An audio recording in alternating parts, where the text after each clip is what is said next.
Hello everyone, नमस्कार। स्वागत है आपका लोधारी क्लासेस के बीए प्लेटफॉर्म पर। दोस्तों, बीए सेकेंड ईयर में मध्यकालीन भारतीय इतिहास पर हमारा डिस्कशन चल रहा था, जिसमें दोस्तों अभी हम 2 लेक्चर कंप्लीट कर चुके हैं।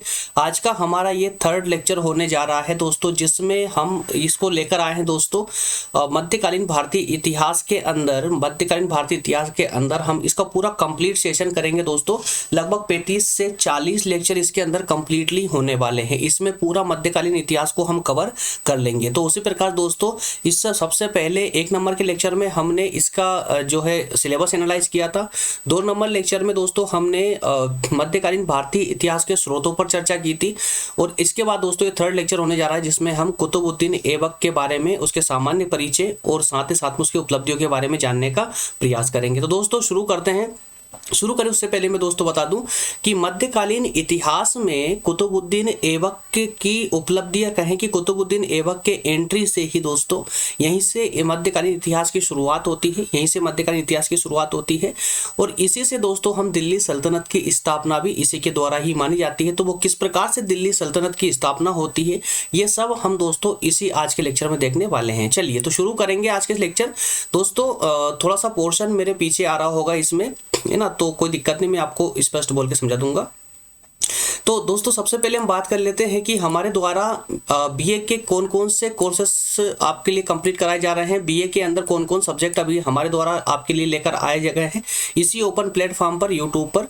तो बीए फर्स्ट ईयर में आप देख रहे हैं यहाँ पर राजनीति विज्ञान के दोनों सीरीज में, राजनीति विज्ञान के भारतीय राष्ट्रीय आंदोलन वाली सीरीज दोस्तों लगभग अब कंप्लीट हो चुकी है। 2 या 3 लेक्चर मात्र बचे इसमें। इसके अलावा राजनीति विज्ञान में ही राजनीति के मूल सिद्धांत वाली जो सीरीज है वो भी लगभग अब कंप्लीट हो चुकी है। ठीक है। इसके अलावा दोस्तों प्राचीन भारत का इतिहास, एशियंट हिस्ट्री और व्यष्टि अर्थशास्त्र अर्थात माइक्रो इकोनॉमी और भारतीय अर्थव्यवस्था, इंडियन इकोनॉमी, तो इस प्रकार से ये 3 सब्जेक्ट अभी कंटिन्यूअसली बीए फर्स्ट ईयर के अंदर चल रहे हैं। हाँ, थोड़े रुक रुक के लेक्चर आ रहे हैं, बट काफी लेक्चर इन पर हो भी चुके हैं। व्यष्टि अर्थशास्त्र हालांकि अभी स्टार्ट किया है, इसलिए उसे कंटिन्यू किया जा रहा है। ठीक है। इसके अलावा भौतिक भूगोल और समाजशास्त्र, ये दोस्तों बहुत जल्दी स्टार्ट हो जाएगा, बहुत जल्दी स्टार्ट होने वाले हैं। बीए सेकेंड ईयर में राजनीति विज्ञान के अंदर प्रमुख देशों के संविधान वाला चैप्टर लगभग कंप्लीट होने वाला है। वहीं राजनीति विज्ञान में ही प्रमुख राजनीतिक विचारकों पर, पॉलिटिकल थिंकर्स का जो सीरीज है दोस्तों, जो कहीं पर बीए फर्स्ट ईयर में मिलती है, कहीं सेकेंड ईयर में मिलती है, कहीं 3rd ईयर में देखने को मिलती है, वो भी कंटिन्यूसली अभी चल रही है। इसके अलावा मध्यकालीन भारत का इतिहास जो आज की सीरीज में अभी आप देख रहे हैं, ये कंटिन्यू चल रहा है। इसके अलावा भूगोल, अर्थशास्त्र और समाजशास्त्र पर सेशन बहुत जल्दी स्टार्ट होने वाला है। इसके अलावा 3rd ईयर में अगर बात करें तो राजनीति विज्ञान में लोक प्रशासन कंटिन्यूसली चल रहा है। अर्थशास्त्र में विकास एवं पर्यावरण अर्थशास्त्र पर सेशन चल रहा है। इसके अलावा आधुनिक भारत का इतिहास और राजनीति विज्ञान में भारत की विदेश नीति, ये दोनों बहुत जल्दी स्टार्ट होने वाले हैं। ठीक है दोस्तों, चलिए तो इस प्रकार से इसी ओपन प्लेटफॉर्म पर, बीए के इस ओपन प्लेटफॉर्म पर आपके लिए बीए से संबंधित सभी सब्जेक्टों को लाया जा रहा है। और चूंकि दोस्तों आप सभी को पता है कि हम जो आपको ये अध्ययन करवा रहे हैं ये पूरा यूपीएससी के दृष्टिकोण से करवा रहे हैं, तो इसी के लिए दोस्तों अभी से आपकी एक फील्ड, एक रास्ता क्लियर होता चले, उसके लिए दोस्तों आपको एक यूपीएससी की तैयारी कैसे करना, उसमें क्या क्या, किस प्रकार से क्या पढ़ना होगा, तो उसकी हैबिट अभी से डलती रही। इसके लिए दोस्तों आपके लिए अभी से हमने ये करंट अफेयर की सीरीज लेकर आए हैं। हालांकि बहुत कम स्टूडेंट इसमें भी इंटरेस्ट ले रहे हैं, लेकिन अगर वास्तविक रूप से अगर आप यूपीएससी या कोई अन्य कॉम्पिटिटिव एग्जाम की तैयारी करना चाहते हैं तो अभी से इन सब की आदत डाल लीजिए, आपके हित में ही है या आपके बहुत काम आने वाली चीजें हैं ये। ठीक है ना। तो करंट अफेयर सीरीज दोस्तों ये मुश्किल से 15 से 20 मिनट की होती है, कोई बर्डन, कोई लोड नहीं होता, लेकिन आपको एक हैबिट से बन जाएगी और आपको अभी से करंट जो मुद्दे हैं वो आपको याद होने लग जाएंगे। तो करंट से अपडेट रहना बहुत आवश्यक है। और चूंकि अगर करंट से अपडेट रहते हैं तो आप बीए की आंसर राइटिंग में भी आप प्रभावपूर्ण आंसर राइटिंग कर पाएंगे। इसके लिए भी आपके करंट अफेयर का सेशन सुबह डेली मॉर्निंग में 6 बजे आपके लिए लाया जाता है दोस्तों, उसे जरूर फॉलो करें, उसे बिल्कुल भी स्किप ना करें। चलिए शुरुआत करेंगे दोस्तों। जो भी नए फ्रेंड है व्हाट्सअप से जुड़कर हमारे साथ अपने डाउट क्लियर करने के लिए डाउट शेयर कर सकते हैं दोस्तों। व्हाट्सअप नंबर आपको डिस्प्ले हो रहा है। इसके अलावा टेलीग्राम पर ये लोधाजी क्लासेस नाम से लिंक है, लोधाजी क्लासेस नाम से ग्रुप है टेलीग्राम पर, उसको ज्वाइन कर लें तो सभी क्लास नोट्स आपको वहां से मिलती रहेगी। इसके अलावा आप हमारे प्लेलिस्ट को जरूर विजिट करें दोस्तों, सभी सब्जेक्टों की प्लेलिस्ट अलग अलग क्रिएट कर दी गई है। चलिए तो शुरू करेंगे आज का सिलेबस, आज का सब्जेक्ट।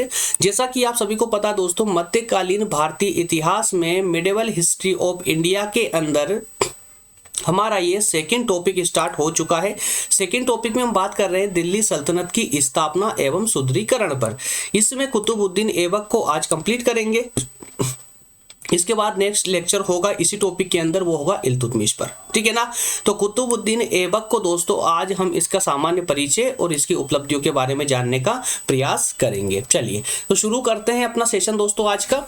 इसमें सबसे पहले हम बात करेंगे आज के इस पूरे लेक्चर के सारांश की कि किस प्रकार से हम इसको कंप्लीट करने वाले हैं। तो दिल्ली सल्तनत की स्थापना, सुदृढ़ीकरण, कुतुबुद्दीन ऐबक और इल्तुतमिश, इन सबको हम जो कंप्लीट करेंगे दोस्तों, ये 2 पॉइंटों के माध्यम से कंप्लीट करेंगे। सबसे पहले हम देखेंगे इस पूरे चैप्टर में कुतुबुद्दीन ऐबक का परिचय। तो कुतुबुद्दीन ऐबक के बारे में सामान्य रूप से क्या क्या उसके बारे में कहा गया है, क्या परिचय है उसका, उस सबको जानने का प्रयास करेंगे। और साथ ही साथ हम देखेंगे कुतुबुद्दीन ऐबक की उपलब्धियों के बारे में, कुतुबुद्दीन ऐबक की उपलब्धियों के बारे में, ठीक है।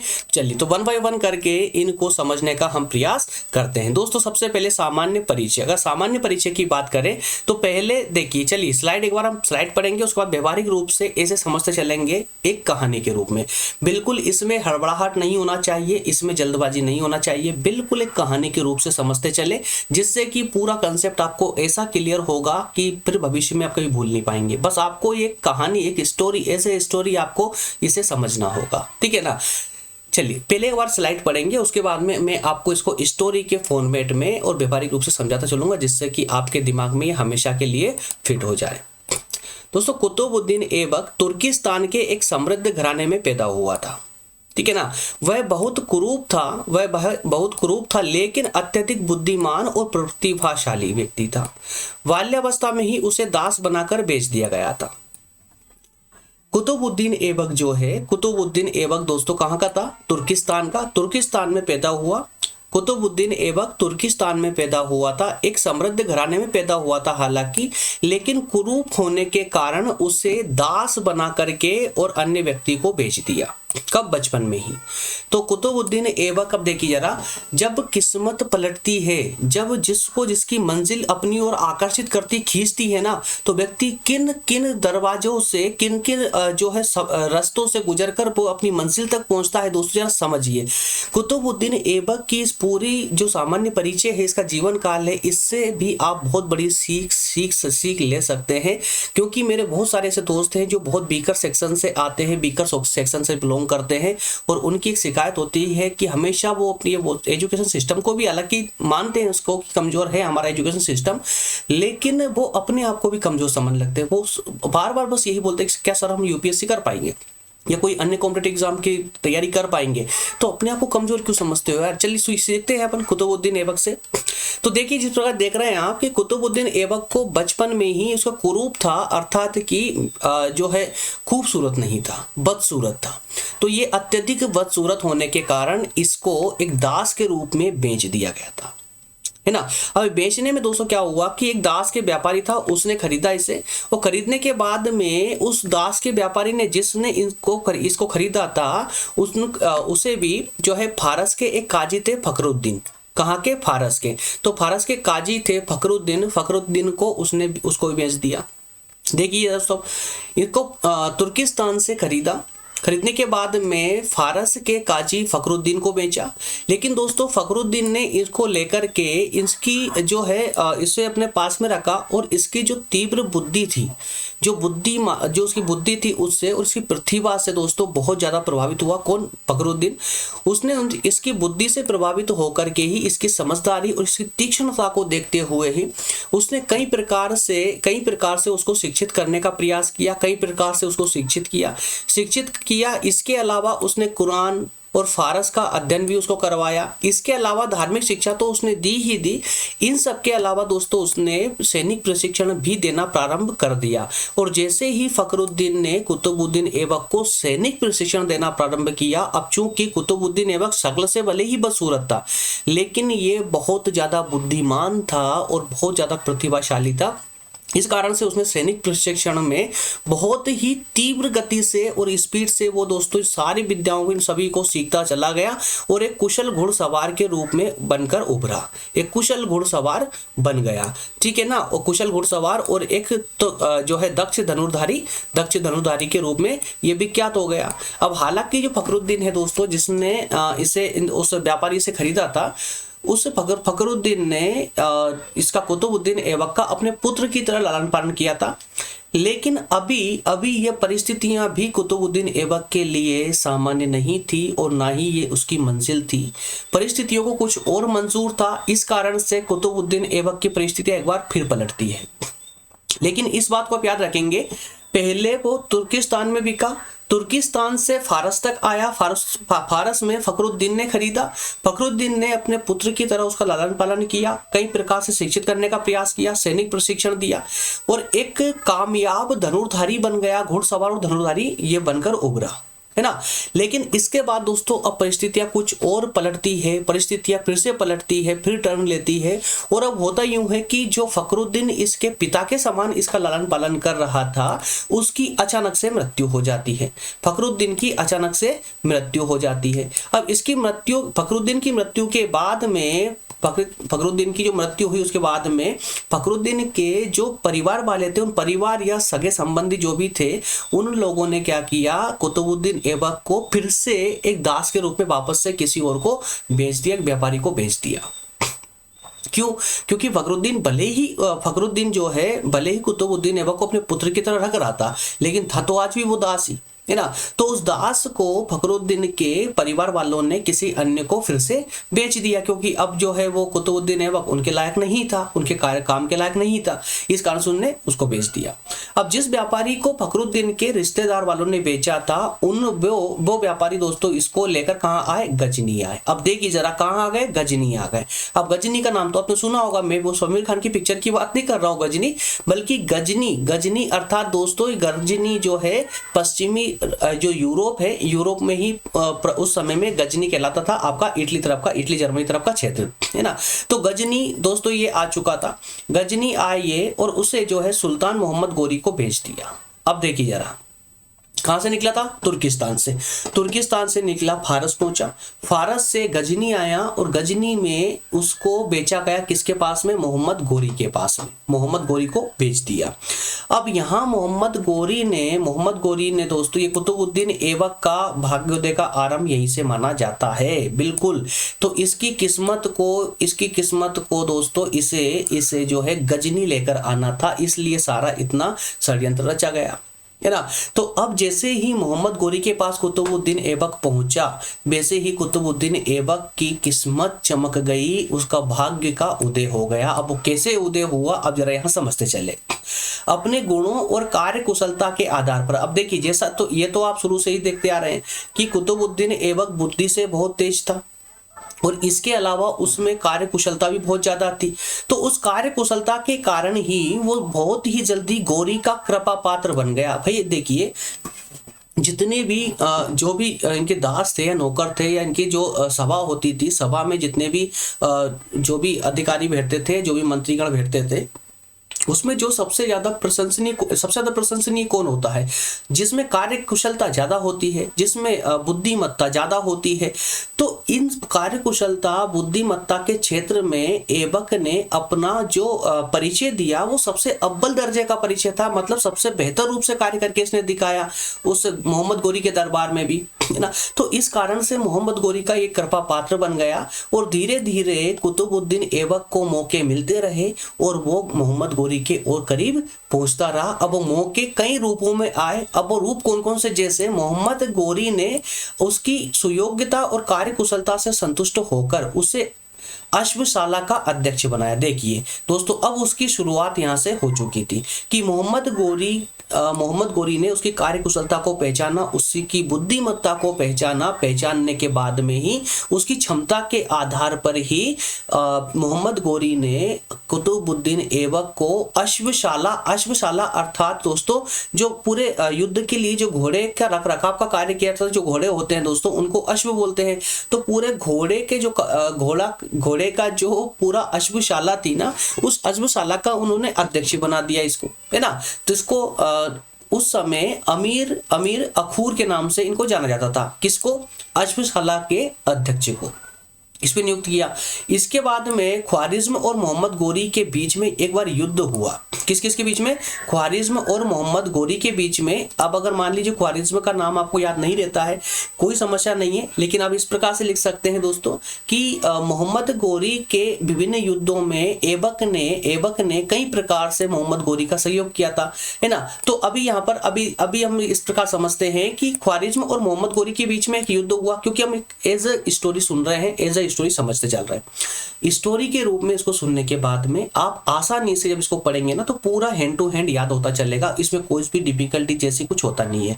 और विशेषकर बता दूं दोस्तों, इतिहास के अंदर डिफिकल्ट जैसा कुछ शब्द नहीं होता है। बिल्कुल इसको स्टोरी के रूप में समझे, आनंद लेते हुए बिल्कुल अपने सब्जेक्ट की तरह इसको बिल्कुल पढ़ने का प्रयास ना करें, नहीं तो ये आपका सर पेन करवा देगा, सर दुखा देगा, है ना। बिल्कुल इसको स्टोरी के रूप में लेके चले, ठीक है। तो देखिए अब एक बार युद्ध होता है ख्वारिज्म और मोहम्मद गोरी के बीच में। तो इस युद्ध में क्या होता है कि जो ऐबक है ना, ऐबक अब चूंकि बहुत अच्छा घुड़सवार था, अब घुड़सवार सेना का संचालन किस में? अब बहुत अच्छा घुड़सवार अगर ऐबक था तो घुड़सवार जो सेना, अब आपको पता है कि सेना के अलग अलग भाग होते थे। पैदल सेना अलग होती थी, हाथी वाली सेना अलग होती थी, घुड़सवार वाली अलग होती थी, रथ वाली अलग होती थी, है ना। आप सभी ने पिक्चर देखी रखी होंगी, जो धार्मिक जो सीरियल आते हैं उसमें देखी रखा होगा किस प्रकार से सेनाओं का गठन किया जाता था। तो चार प्रकार की सेना होती थी। तो उसमें जो घुड़सवार वाली सेना थी दोस्तों, उस घुड़सवार वाली सेना का संचालन करने का कार्य किसको सौंपा गया?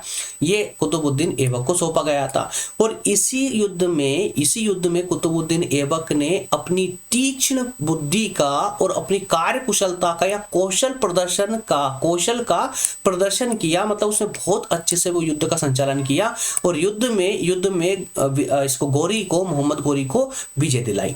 और इसी विजय से प्रभावित होकर के ही मोहम्मद गोरी ने जो है भारत पर कई आक्रमण किए और ऐबक ने मोहम्मद गोरी को भरपूर सहयोग प्रदान किया। तो जब मोहम्मद गोरी के पास में ये ऐबक जैसा घुड़सवार आया, तब जाकर के मोहम्मद गोरी की जो है मोहम्मद गोरी की का साहस, इस प्रकार कह सकते हैं कि इसका साहस बढ़ने लगा और मोहम्मद गोरी ने भारत पर आक्रमण करने की योजना बनाना प्रारंभ किया, ठीक ना। और जब उसने भारत पर आक्रमण किया तो उस समय कुतुबुद्दीन ऐबक ने इसका भरपूर अर्थात मोहम्मद गोरी का भरपूर सहयोग किया, ठीक है ना। तो इस प्रकार से दोस्तों ये था इसका सामान्य परिचय कुतुबुद्दीन ऐबक का ये था सामान्य परिचय। अभी सामान्य परिचय के अलावा अब हम इसकी उपलब्धियों पर बात करेंगे और इन उपलब्धियों के माध्यम से हम इसका पूरा चैप्टर कंप्लीट कर लेंगे कुतुबुद्दीन ऐबक का। तो अभी तक जो हमने सामान्य परिचय पर बात की है, ये आपको कंप्लीटली समझ आ चुकी है ना। अब इसके बाद में हम इसकी उपलब्धियों पर बात करेंगे, जिससे आपका ये पूरा कंसेप्ट और पूरा टॉपिक क्लियर हो जाएगा कि किस प्रकार। देखिए अभी कहानी कहां पर रुकी हमारी कि भारत पर आक्रमण पर आकर के अभी मोहम्मद गोरी सोच ही रहा है भारत पर आक्रमण करने का, चूंकि कुतुबुद्दीन ऐबक उसके पास में आ चुका है, जो कि बहुत ही दक्ष सेनापति है, किसका? घुड़सवार सेना का, है ना। अब यहां से शुरुआत होती है भारत पर आक्रमण की कहानी और देखना यह है कि कुतुबुद्दीन ऐबक किस प्रकार से भारत आक्रमण में मोहम्मद गोरी का सहयोग करता है और सहयोग के तहत ही किस प्रकार से वो अजमेर पर अधिकार करता है। कौन? कुतुबुद्दीन ऐबक, मोहम्मद गोरी, कुतुबुद्दीन ऐबक अजमेर पर अधिकार करते हैं। उसके बाद में बुलंदशहर, मेरठ और दिल्ली पर विजय प्राप्त करते हैं ये लोग। इसके बाद कन्नौज पर अधिकार, रणथंबोर और अलीगढ़ के तुर्क पर अधिकार, इसके अलावा गुजरात एवं बुंदेलखंड पर अधिकार, बिहार बंगाल पर विजय और खोखरों का दमन किस प्रकार करते हैं। हालांकि खोखरों के द्वारा ही मोहम्मद गोरी की मृत्यु होती है, तो ये भी हम सब कुछ कंटिन्यूअसली इसको समझेंगे, इसमें देखते हुए चलेंगे।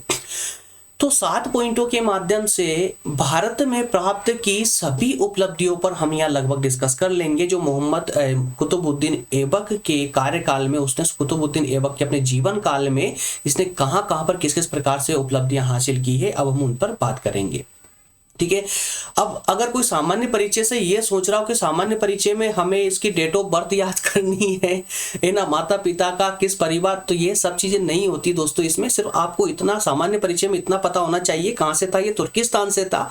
दास के रूप में इसको बार बार बेचा गया, इसका बार बार रिपीटेशन हुआ। बार बार बेचे जाने के बाद भी ये अपनी हिम्मत नहीं हारा और अपने दृढ़ संकल्प पर टिका रहा, और जैसी जैसी परिस्थितियां उसके सामने आई उसने प्रत्येक परिस्थिति का लाभ उठाने का प्रयास किया, हर परिस्थिति का उसने लाभ उठाया, है ना, और आगे बढ़ते रहा। उसके बाद में जब उसको अनुकूल लगा कि अब मोहम्मद गोरी, लेकिन हाँ इसमें एक बात और याद रखी, वो जिसके पास भी रहा वहां उसके साथ कभी उसने जो है बेईमानी नहीं की दोस्तों। इसने जिसके पास भी रहा, अपने स्वामी के पास रहा, वहां कभी इसने बेईमानी नहीं की, है ना। अगर वो फखरुद्दीन के पास था तो वहां पर भी इसने पूरी अपनी कार्य कुशलता से कार्य किया, अपने स्वामी की सेवा की।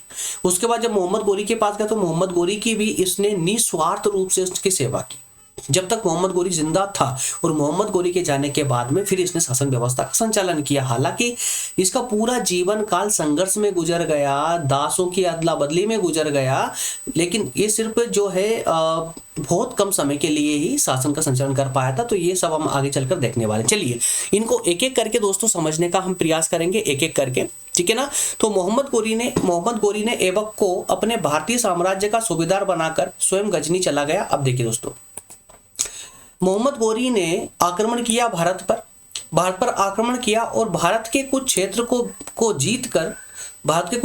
जीतकर जिस क्षेत्र को मोहम्मद गोरी ने जीता था उस क्षेत्र का सूबेदार किसको बना दिया, ऐबक को बना दिया, और कुतुबुद्दीन ऐबक को ही उस भारतीय क्षेत्र का सूबेदार बना करके और मोहम्मद गोरी वापस से अपने वतन अर्थात गजनी चला गया।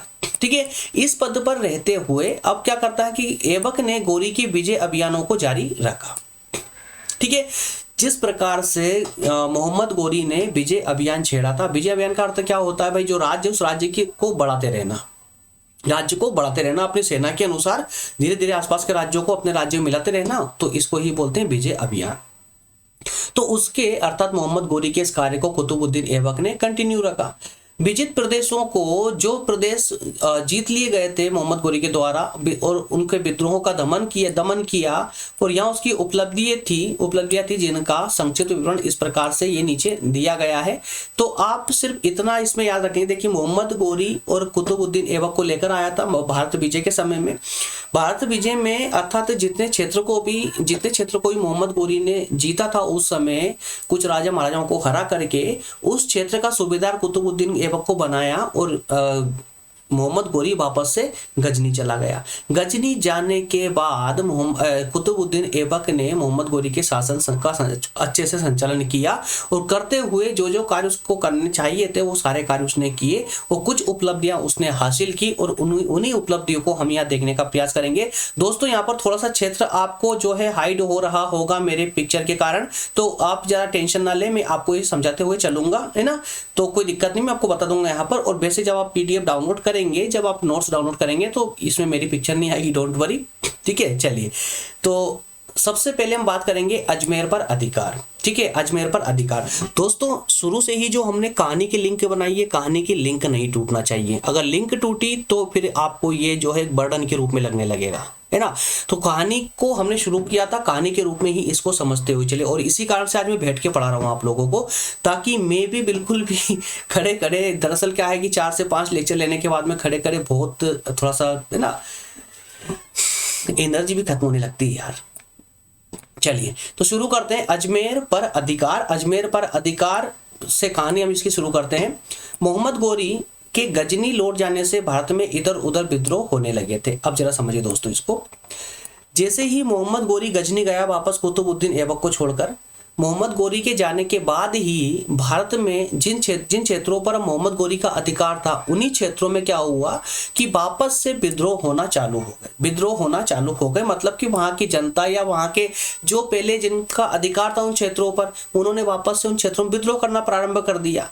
चौहानों ने भी स्वतंत्र होने के लिए विद्रोह करना प्रारंभ किया।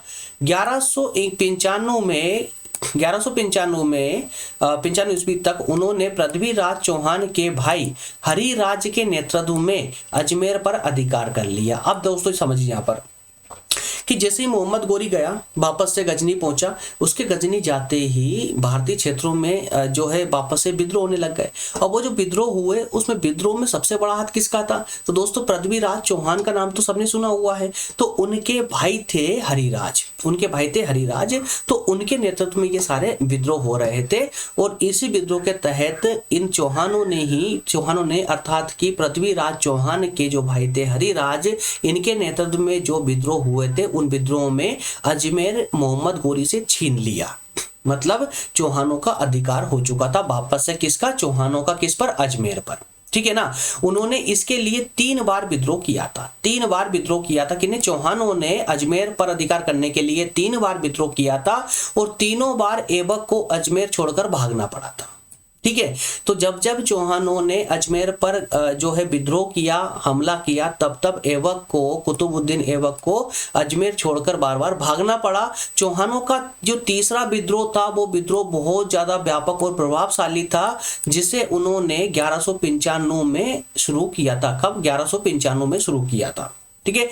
तो हालांकि दोस्तों इनके जो विद्रोही थे, जो विरोधी थे, कुतुबुद्दीन ऐबक के भी जो विरोधी थे, जैसे कि चौहान, अब चौहानों का परचम लहराता था उस समय, चौहान, राजपूत, तो ये एक बड़ी शक्तियां उनके सामने एक रुकावट का कार्य कर रही थी, है ना। कुतुबुद्दीन मोहम्मद गोरी इनके सामने एक रुकावट का कार्य कर रही थी। तो ऐबक जो है चौहानों की शक्ति से आतंकित होकर घबरा गया, किंतु उसी समय उसे गजनी से एक बड़ी शक्तिशाली जो है सेना मिल गई। कुतुबुद्दीन ऐबक जो है चौहानों के जो विद्रोह हो रहे थे उनसे बहुत आतंकित हुआ, बहुत घबरा गया, और इसी कारण से बार बार वो अजमेर, जब अजमेर पर हमला हुआ चौहानों का, तो ये अजमेर छोड़ के भागने लगा। लेकिन उसी समय जब कुतुबुद्दीन ऐबक की नैया डगमगा रही थी, उसी समय मोहम्मद गोरी ने जो है गजनी से एक बड़ी सेना का एक दल कुतुबुद्दीन ऐबक की सहायता करने के लिए भारत भेज दिया। अब जैसे ही वो एक बड़ी सेना का दल कुतुबुद्दीन ऐबक के पास आया, तो कुतुबुद्दीन ऐबक का भी अब साहस बढ़ गया, उसने राजपूतों को पराजित किया। तो इसी सेना की सहायता से उसने राजपूतों को पराजित किया। इसके बाद में पृथ्वीराज चौहान के जो भाई थे दोस्तों हरिराज ने लज्जित होकर के चिता में प्रवेश किया, अर्थात कि उन्होंने दोस्तों, और हरिराज जैसे ही राजपूतों को पराजित कर दिया कुतुबुद्दीन ऐबक ने, उसके बाद में हरिराज ने अपने आप को चिता में प्रवेश करा दिया और अपनी जीवन की समाप्ति कर डाली, जिसके परिणाम स्वरूप अजमेर पर ऐबक का अधिकार हो गया। तो फाइनली रूप से अजमेर पर अब किसका अधिकार हो चुका था? कुतुबुद्दीन ऐबक का अधिकार हो चुका था। ठीक है ना। तो सबसे पहली उपलब्धि कुतुबुद्दीन ऐबक की कौन सी थी? अजमेर पर अधिकार। ठीक है। अब इसमें दोस्तों आपको ये पूरी एक कहानी के रूप में इसको याद रखना होगा कि अजमेर पर किस प्रकार से इसने अधिकार किया था, है ना। तो चौहानों से जो है इसका कड़ा संघर्ष हुआ, लेकिन गजनी से एक सहायक सेना के आने के कारण फिर उसने जो है फिर से इन पर हमला किया और कई सारे युद्ध हुए। उन युद्धों में फाइनली राजपूत सेना इनसे कुतुबुद्दीन ऐबक से पराजित हुई, और इसके तहत ही पराजित करने के बाद ये इसका जो है इसके परिणाम स्वरूप ही कुतुबुद्दीन ऐबक का अजमेर पर अधिकार हो गया। ठीक है। इसके बाद में नेक्स्ट उपलब्धि, अगर सेकंड उपलब्धि की बात करें तो वो थी दोस्तों बुलंदशहर, मेरठ और दिल्ली पर विजय। बुलंदशहर, मेरठ और दिल्ली पर विजय। इसकी बात करें तो सन 1192 ईस्वी में ऐबक ने षड्यंत्र रचकर राठौर राजपूतों को पराजित किया और उनसे बुलंदशहर छीन लिया। इसके बाद में उसे मेरठ पर भी अधिकार करने में सफलता प्राप्त हुई। एकदम देखिए सिंपल सी बात है, सिंपल सा पॉइंट है कि अभी 1192 में क्या कहानी होती है कि ऐबक ने षड्यंत्र रचा। देखिए दोस्तों, ये जितने भी बाहर के आक्रमणकारी रहे हैं ना, इनका न तो कोई युद्ध की परंपराएं हुआ करती थी, देखिए भारतीय राजाओं में और ये बाहर के जो पश्चिमी राजा लोग आए थे जिन्होंने भारत पर बार बार आक्रमण किया और भारतीय राजाओं को पराजित किया, इन दोनों में जो डिफरेंस था वो डिफरेंस ये था, भारतीय राजा जो भी थे, भारतीय जो भी शासक थे, प्रत्येक भारतीय शासक अपनी युद्ध परंपरा के अनुसार युद्ध करते थे, लेकिन बाहर से आने वाले के अंदर किसी प्रकार के युद्ध की कोई परंपरा नहीं थी। वो सिर्फ एक ही रणनीति पर चलते थे कि हर प्रकार से सिर्फ विजय हासिल करना है, चाहे वो छल कपट हो, चाहे वो वीरता हो, शक्ति हो, कुछ भी हो, है ना। तो इस प्रकार से जितने अधिकतम युद्ध जीते गए भारत के अंदर भारतीय शासकों से, उसमें अधिकतम इनके षड्यंत्र या धूर्तता ही हुआ करती थी, ठीक है ना। तो 1192 में ऐबक ने षड्यंत्र रचा और षड्यंत्र रच करके राठौर जो राजपूत थे उनको पराजित किया, और इनको पराजित करने के बाद में बुलंदशहर उनसे छीना, और इसके बाद में उसने मेरठ पर भी अधिकार कर लिया, मेरठ पर भी अधिकार कर लिया। इसी प्रकार से दोस्तों तराइन के द्वितीय युद्ध, तराइन का द्वितीय युद्ध जो होता है, तराइन का द्वितीय युद्ध होता है, उसके बाद में दिल्ली का राज सिंहासन एक तोमर राजकुमार को दे दिया गया, और सन 1993 में कुतुबुद्दीन ऐबक ने तोमर शासक से दिल्ली छीन ली और दिल्ली को तुर्क साम्राज्य की राजधानी बना लिया। तो अब यहाँ पर कहानी कुछ ऐसे पलट जाती है कि जो तराइन का द्वितीय युद्ध हुआ दोस्तों, तराइन का जो द्वितीय युद्ध हुआ था, तो तराइन का द्वितीय युद्ध होने के बाद में दिल्ली पर भी इनका फाइनली किसका, कुतुबुद्दीन ऐबक का फाइनली अधिकार हो जाता है। अब तराइन का जो युद्ध हुआ था वो मोहम्मद गोरी ने लड़ा था, एक तरफ तराइन का जो युद्ध हुआ था मोहम्मद गोरी ने लड़ा था। अब मोहम्मद गोरी ने जब तराइन का युद्ध लड़ा, तो उस तराइन के युद्ध लड़ने के बाद में तो जैसे ही मोहम्मद गोरी तराइन के युद्ध में विजय हासिल की मोहम्मद गोरी ने, वैसे कुतुबुद्दीन की जो शक्तियां थी वो और चरम पर पहुंचने लगी। अब इन सब के उपरांत 1993 में माफ करना दोस्तों, 1193 में ये बहुत मिसप्रिंट गड़बड़ हो जाती है, ये 1193 है ना, देखो मुझसे बोलने में भी किया 1993 निकल गया, माफ करना। 1193 में कुतुबुद्दीन ऐबक ने तोमर शासक से दिल्ली छीन ली और दिल्ली तुर्क साम्राज्य में मिला ली, तुर्क साम्राज्य में मिला करके और तुर्क साम्राज्य की राजधानी बना लिया। अब जरा देखना 1193 यहीं से होती है दिल्ली सल्तनत की स्थापना। जैसे ही कुतुबुद्दीन ऐबक ने तोमर शासक से दिल्ली को छीन करके और तुर्क साम्राज्य में मिलाया, तुर्क साम्राज्य मिला करके तुर्क साम्राज्य की राजधानी बनाई, बस यहीं से अब ये दिल्ली वाली परंपरा स्टार्ट हो जाती है, ठीक है। इसी प्रकार से अगली इसके बाद विजय की अगर बात करें तो कन्नौज पर अधिकार हुआ। कन्नौज पर अधिकार किया किसने, कुतुबुद्दीन ऐबक ने। भाई कन्नौज पर जयचंद का शासन था उस समय। अगर हम 1193-94 की बात करें, 1194 की बात करें दोस्तों, तो ये उस समय जयचंद का अधिकार था किस पर, तो ये कन्नौज पर जयचंद का अधिकार था। इसमें मोहम्मद गोरी गजनी से भारत आया और कन्नौज पर आक्रमण करने के लिए एक विशाल तुर्क सेना लेकर धावा बोल दिया, ठीक है ना। क्या किया इसमें, मोहम्मद गोरी खुद आया था, खुद आकर के उसने एक बड़ी सेना लेकर के और कन्नौज पर आक्रमण किया। इस युद्ध में राजपूत विजय होने ही वाले थे। अब जरा देखिए दोस्तों, यहाँ पर इस युद्ध में राजपूत शासक विजय होने ही वाले थे कि एक तीर जयचंद की आंख में लगा और उसका निधन हो गया, ठीक है। अब पूरा जो युद्ध था, युद्ध किसके पक्ष में चल रहा था, जयचंद के पक्ष में चल रहा था। लेकिन जैसे ही जयचंद की आंख में तीर लगता है और उसकी जो है मृत्यु हो जाती है, जयचंद के निधन से राजपूत सेना में भगदड़ मच गई और कन्नौज पर तुर्क का अधिकार हो गया। यह कुतुबुद्दीन ऐबक की महान उपलब्धि थी। अब कन्नौज पर अधिकार करना इतना आसान नहीं था और इतना आसान नहीं होने के कारण ही दोस्तों मोहम्मद गोरी खुद आया था कन्नौज पर अधिकार करने के लिए, कन्नौज पर हमला करने के लिए, है ना। और इतना होने के बाद भी, इतनी बड़ी विशाल सेना होने के बाद भी युद्ध जो चल रहा था वो जयचंद के पक्ष में ही चल रहा था।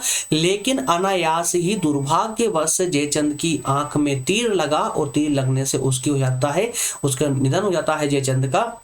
निधन होने से जो अब कन्नौज पर ऐबक का अधिकार हो जाता है, ठीक है। चलिए नेक्स्ट बात करेंगे रणथंबोर और अलीगढ़ का तुर्क साम्राज्य में विलय। रणथंबोर और अलीगढ़ का तुर्क साम्राज्य में जो विलय किया गया दोस्तों, इसको हम पहले चलिए स्लाइड में एक सवाल समझ लेते हैं, उसके बाद में आपको वही कहानी के एक एक माला के मोतियों की तरह उसको पिराते हुए चलते हैं, जिससे कि कोई भी इसका मोती हमसे छूटे नहीं, अर्थात इसका कोई भी पेक्ट हमसे छूटे नहीं। अब कहानी अभी 1194 की हमने बात की थी, कन्नौज पर अधिकार। अब कहानी एक साल और आगे बढ़ती है, 1195 तक पहुंचते हैं। तो अब कुतुबुद्दीन ऐबक को कोल अर्थात अलीगढ़, है ना, कोल अर्थात अलीगढ़। तो उस समय में, मध्यकालीन समय में अलीगढ़ को क्या बोलते थे, कोल नाम से जानते थे। तो अलीगढ़ के जाट और राजपूतों को पराजित करने में पूर्ण सफलता प्राप्त हुई। इसी के परिणाम स्वरूप अलीगढ़ तुर्क साम्राज्य का अंग बन गया। ठीक है, तो अब जब अलीगढ़ की हम बात कर रहे हैं दोस्तों, तो अलीगढ़ में क्या, किसका अधिकार था पहले, किसका जो है शासन चलता था, तो जाट राजपूतों का चलता था, जाट राजपूतों का शासन चलता था कहाँ, अलीगढ़ में। लेकिन अलीगढ़ में भी 1195 में ऐबक ने यहाँ पर अपनी सफलता हासिल की और अलीगढ़ को तुर्क साम्राज्य का अंग बना लिया। इसके बाद में उसने बिना समय गवाए ऐबक ने अजमेर के विद्रोह को शांत करने के लिए प्रस्थान किया और अजमेर पर भी इसको सफलता मिली, अर्थात अजमेर पर भी इसने अधिकार कर लिया और साथ ही उसे रणथंबोर के दुर्ग पर भी अधिकार करने में सफलता प्राप्त हुई। ठीक है, तो ये अलीगढ़ के साथ ही साथ में इसने जो है दोस्तों अजमेर और रणथंबोर पर भी अपनी विजय पताका फहराई और इस प्रकार अलीगढ़, अजमेर और रणथंबोर तुर्क साम्राज्य में सम्मिलित कर लिए गए। ठीक है, छोटी छोटी सी बातें हैं, दो तीन बातें फैक्ट आपको याद रखते हुए चलना है, जिससे कि आपको कोई कंफ्यूजन ना हो, है ना। इसके बाद में दोस्तों, इसके बाद होता क्या, गुजरात एवं बुंदेलखंड। तो सभी जितनी भी कुतुबुद्दीन ऐबक की जो उपलब्धियां हैं, हम चूंकि उन पर ही डिस्कस कर रहे हैं, तो इस प्रकार से ये कुतुबुद्दीन ऐबक की एक महत्वपूर्ण और पांचवी एक उपलब्धि और है, जो कि अभी 1196 प्रति वर्ष दोस्तों, डेट वाइज आप याद रखते चल सकते हैं। यहाँ पर प्रति वर्ष कहानी आ रही है ना, 1194, 1195, 1196। तो 1196 में 1196 में राजपूतों ने फिर से तुर्क की अधीनता की बेड़ियां काटने का प्रयास किया। अब देखिए, अब चूंकि दोस्तों ये राजपूत शासक बहुत पुराने समय से शासन कर रहे हैं और पुरानी एक परंपरा रही है भारत की राजपूत शासक, तो इनके अंतर्गत होता क्या है कि जैसे ही इस पर तुर्कों का अधिकार होता है, मोहम्मद गोरी और कुतुबुद्दीन ऐबक का अधिकार होता है, तो राजपूत शासक कहां चुप बैठने वाले थे। इन्होंने फिर से तुर्की अधीनता को फिर से खत्म करने का प्रयास किया, अर्थात फिर से विद्रोह चालू कर दिए। तो कुछ राजपूत सरदारों ने अहिलवाड़ा के चालुक्य के शासक भीमदेव के नेतृत्व में राजस्थान को स्वतंत्रता दिलाने का कार्य आरंभ कर दिया। मतलब राजस्थान को फिर से स्वतंत्र कराने का कार्य राजपूत शासकों ने प्रारंभ कर दिया। उन्होंने अजमेर का घेरा डाला, अजमेर का घेरा मतलब अजमेर को चारों तरफ से घेरा और पहली बार कुतुबुद्दीन ऐबक को बुरी तरह पराजित होना पड़ा। तो इन राजपूत शासकों ने अजमेर को घेर करके कुतुबुद्दीन ऐबक को घेरते हुए बहुत बुरी तरह से पराजित किया। उसे अपने प्राणों की रक्षा के लिए अजमेर के दुर्ग में शरण लेनी पड़ी, अर्थात अजमेर भागकर जाना पड़ा। किसको? कुतुबुद्दीन ऐबक को। शीघ्र ही ऐबक को गजनी से भारी सेना की सहायता मिल गई बहुत जल्दी। अब चूंकि देखिए दोस्तों, जो कुतुबुद्दीन ऐबक दिल्ली की गद्दी पर बैठकर या कहें कि भारत पर जो शासन कर रहा था, भारतीय विजय क्षेत्रों पर जो शासन कर रहा था, तो वो किसकी सहायता से कर रहा था? कुतुबुद्दीन ऐबक जो है मोहम्मद गोरी की सहायता से कर रहा था। अब यहाँ पर जैसे मोहम्मद गोरी को दिखा कि यार अब ये कुतुबुद्दीन ऐबक जो है फिर से हारने जा रहा है, या फिर कुतुबुद्दीन ऐबक अगर हारता है तो कहीं ना कहीं मोहम्मद गोरी का शासन समाप्त होने की कगार पे जाएगा। तो इस प्रकार से फिर से गजनी से मोहम्मद गोरी ने गजनी से फिर कुतुबुद्दीन ऐबक की सहायता के लिए फिर से सेना भेजी, जिससे वह राजपूतों को हराने में सफल हो गया। और अब ऐबक ने गुजरात पर दृष्टि डाली। उसने गुजरात पर आक्रमण किया, जिसमें ऐबक विजय हुआ और 1197 में उसने गुजरात पर भी अधिकार कर लिया। ठीक है ना। तो गुजरात पर अधिकार किस प्रकार होता आपने देखा यहाँ पर। गुजरात पर अधिकार कब हुआ उसका? 1197 में। ठीक है ना। तो 1203 ईस्वी में उसने बुंदेलखंड के राजा परमार्ती देव पर आक्रमण करते हुए इसको प्रमुख दुर्ग कलिंजर को घेर लिया। संधि होने वाली थी, किंतु संधि होने से पूर्व ही अचानक राजा की मृत्यु हो गई। उसके मंत्री ने युद्ध जारी रखा, परंतु तुर्कों द्वारा किले में जाने वाले जल स्रोत को बंद कर देने से राजपूतों को आत्मसमर्पण करना पड़ा और इस प्रकार से फाइनली बुंदेलखंड पर भी ऐबक का अधिकार हो जाता है। क्या क्लियर हुआ दोस्तों? समझ आता चल रहा है? कहानी की लिंक बना पा रहे हो आप लोग? देखिए इतिहास है दोस्तों, ये इतिहास में कहानी एज ए स्टोरी समझते चले, एक कहानी के रूप में इसको समझेंगे तो कोई कंफ्यूजन, कोई डाउट आपको नहीं रहने वाला है ना। तो एक कहानी के रूप में इसको समझते चले, कहानी की लिंक ना टूटने दे, ठीक है। तो इस प्रकार से गुजरात और बुंदेलखंड पर भी तुर्कों का अर्थात ये कुतुबुद्दीन ऐबक का अधिकार हो जाता है, ठीक है। इसके बाद में बंगाल बिहार पर विजय। तो जिस समय ऐबक उत्तरी भारत में मुस्लिम राज्य का विस्तार कर रहा था, उसी समय उसके एक सेना नायक मोहम्मद बिन बख्तियार खिलजी ने बिहार और बंगाल को विजय कर लिया था। तो इसकी भी सेना फैली हुई थी। कुतुबुद्दीन ऐबक जो था, ऐबक ने भी अपने सेना को फैला के रखा हुआ था, विभिन्न क्षेत्रों में अलग अलग कुछ फैला के रखा, जैसे कि मोहम्मद बिन बख्तियार, तो इसको जो है बिहार बंगाल की ओर भेजा गया था। यहाँ पर इन्होंने षड्यंत्रपूर्वक बंगाल बिहार को भी जो है अपने कब्जे में कर लिया और अपने कब्जे में करके तुर्की साम्राज्य में मिला दिया। इस प्रकार से धीरे धीरे तुर्क साम्राज्य धीरे धीरे उत्तरी भारत में काफी ज्यादा हिस्सों में फैल चुका था, ठीक है। अब उसके बाद खोखरों का दमन। तो खोखरा मतलब एक जनजाति थी, खोखरा जनजाति थी उस समय, तो जिनका अपने क्षेत्र पर विशेष कंट्रोल था, ठीक है ना। तो खोखरों का दमन करके इनके क्षेत्र पर भी ऐबक ने अधिकार करने का प्रयास किया और हालांकि सफल भी हुआ ये। तो खोखरों ने जो लाहौर और गजनी के मध्य के क्षेत्र में निवास करते थे, पंजाब में लूटमार करनी आरंभ कर दी। उनका दमन करने के उद्देश्य से मोहम्मद गोरी ने गजनी से प्रस्थान किया और उसने ऐबक को भी पंजाब आने का आदेश दिया। कुतुबुद्दीन ऐबक की सहायता से खोखरों का दमन किया गया, ठीक है। तो खोखरा एक ऐसी जनजाति थी जो लाहौर और गजनी के मध्य में जितने राज्य पड़ते थे वहां पर ये लूटामारी करते थे। तो इनसे परेशान मोहम्मद गोरी इनसे परेशान था बहुत ज्यादा, इसका मोहम्मद गोरी का बहुत ज्यादा नुकसान हो रहा था। इन सब कारणों से ही मोहम्मद गोरी ने क्या किया, इनका दमन करने का सोचा और जो है कुतुबुद्दीन ऐबक को बुलाया। कहां से? दिल्ली से कुतुबुद्दीन ऐबक को बुलाया, कहां पर? पंजाब में। और यहीं से मिलकर के इन्होंने षड्यंत्र रच करके एक पूरी प्लानिंग बनाने के बाद में जो इसने खोखरों का दमन करना प्रारंभ कर दिया और दमन करने में सफल भी हुए। लेकिन अंततः दोस्तों इन्हीं खोखरों के द्वारा मोहम्मद गोरी की मृत्यु हो जाती है ना। चलिए, तो दोस्तों अभी हमारा निष्कर्ष है, निष्कर्ष पर हम पहुंच चुके हैं। तो उपरोक्त विवरण से स्पष्ट है कि कुतुबुद्दीन ऐबक ने मोहम्मद गोरी के सूबेदार के रूप में उत्तर भारत के अनेक राज्यों को पराजित करके तुर्क के साम्राज्य का अंग बनाने में सफलता प्राप्त कि जो अभी तक हमने पढ़ा है। देखिए ये तो आप भी भली भांति रूप से जानते हैं कि जो भी हमें निष्कर्ष में लिखना होता है, हम निष्कर्ष में वही सब लिखते हैं जो हमने अभी तक हमारे अध्ययन के द्वारा पढ़ा हुआ है, जितना हमने पूरा चैप्टर पढ़ा हुआ है। तो उपरोक्त विवरण से ये स्पष्ट है कि मोहम्मद गोरी के सूबेदार के रूप में, भाई मोहम्मद गोरी ने क्या बनाया था, ऐबक को सूबेदार बनाया था। तो उत्तर भारत के कई क्षेत्रों को उसने जीत करके तुर्की साम्राज्य का अंग बनाया ऐबक ने। इस प्रकार ऐबक की उपलब्धियां तुर्क साम्राज्य के विस्तार के लिए बहुत ज्यादा महत्वपूर्ण थी। तो 15 मार्च 1206, अब देखिए दोस्तों यहाँ पर 15 मार्च 1206, अब यहाँ से इसका समय और पलट रहा है ऐबक का। 15 मार्च 1206 को खोखरों द्वारा झेलम नदी के तट के समीप मोहम्मद गोरी की हत्या कर दी गई। मोहम्मद गोरी को मार दिया गया, किसके द्वारा? खोखरों के द्वारा। अब ऐबक ने लाहौर पहुंचा ऐबक और 24 जून 1206 को राजपद ग्रहण किया। हालांकि राजपद इसने ग्रहण किया दोस्तों, लेकिन ये सुल्तान की उपाधि इसने धारण नहीं की, है ना।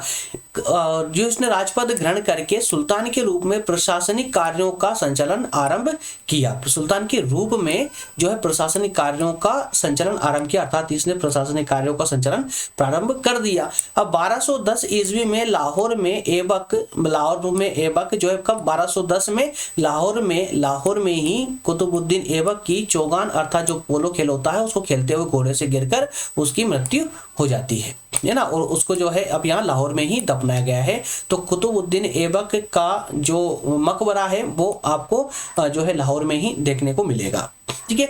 तो इस प्रकार से कुतुबुद्दीन ऐबक की पूरी ये कहानी रहती है, उसके जो है सामान्य परिचय से लेकर के उसकी संपूर्ण उपलब्धियों तक की, ठीक है। हालांकि इसमें पूरी कहानी कवर नहीं की गई है। कारण उसका ये है दोस्तों कि जब हम दोस्तों दिल्ली सल्तनत की वापस से जो शुरुआत होगी हमारे मुगल प्रशासन की, उसमें कुतुबुद्दीन ऐबक को भी फिर से पढ़ना है। मोहम्मद गोरी के विस्तार पूर्वक अध्ययन में हमें कुतुबुद्दीन ऐबक फिर से पढ़ने को मिलेगा। तो इस प्रकार से जो एक सामान्य परिचय के अंदर जितना कवर हो सकता था वो सारा हमने इसके अंदर कवर करने का प्रयास किया है, और मैक्सिमम दोस्तों इतना ही जो है इतने की आवश्यकता होती है। इससे ज्यादा तो फिर एक अनावश्यक पार्ट हो जाता है हमारे इस अध्ययन में। ठीक है, तो कुतुबुद्दीन ऐबक का सामान्य परिचय और उसको उपलब्धियों के अंतर्गत हमें ये 7 से 8 प्रकार जितनी भी उपलब्धियों पर हमने बात की, इन उपलब्धियां पर्याप्त है। सामान्य परिचय आप अभी तक अच्छे से समझ चुके हैं। कुतुबुद्दीन ऐबक की दोस्तों जो प्रशासनिक कार्यकाज की जो प्रारंभ में शुरुआत होती है उसकी, वो वास्तविक रूप से शुरुआत होती है 1206 से शुरुआत होती है और 1210 तक ही होती है, 1210 तक रह पाती है। तो जो प्रारंभ में हमने बात की थी, हमने देखा था कि कुतुबुद्दीन ऐबक का पूरा जीवन जो रहा वो संघर्ष में ही गुजर गया, बल्कि प्रशासनिक कार्यों में एक सुल्तान के रूप में कार्य करने का जो उसको मौका मिला वो मात्र 4 वर्ष का मिल पाया, क्योंकि 1206 में उसने वास्तविक रूप से सुल्तान के रूप में कार्य करना प्रारंभ किया था। वो 1206 में उसकी मृत्यु हो गई, है ना। तो इसका पूरा व्यक्तित्व जो रहा वो पूरा का पूरा दोस्तों सिर्फ संघर्षपूर्ण जीवन से भरा हुआ था। ठीक है, तो इस प्रकार से कुतुबुद्दीन ऐबक का सेशन होता हमारा कंप्लीट। नेक्स्ट सेशन में जो हम बात करेंगे दोस्तों, उसमें हम बात करेंगे इल्तुतमिश की। इसी के सेकंड पार्ट में हम इल्तुतमिश की बात करेंगे दोस्तों। तो मिलते हैं नेक्स्ट सेशन में। जो भी नए स्टूडेंट है हमारे, वो व्हाट्सएप नंबर यहाँ से ले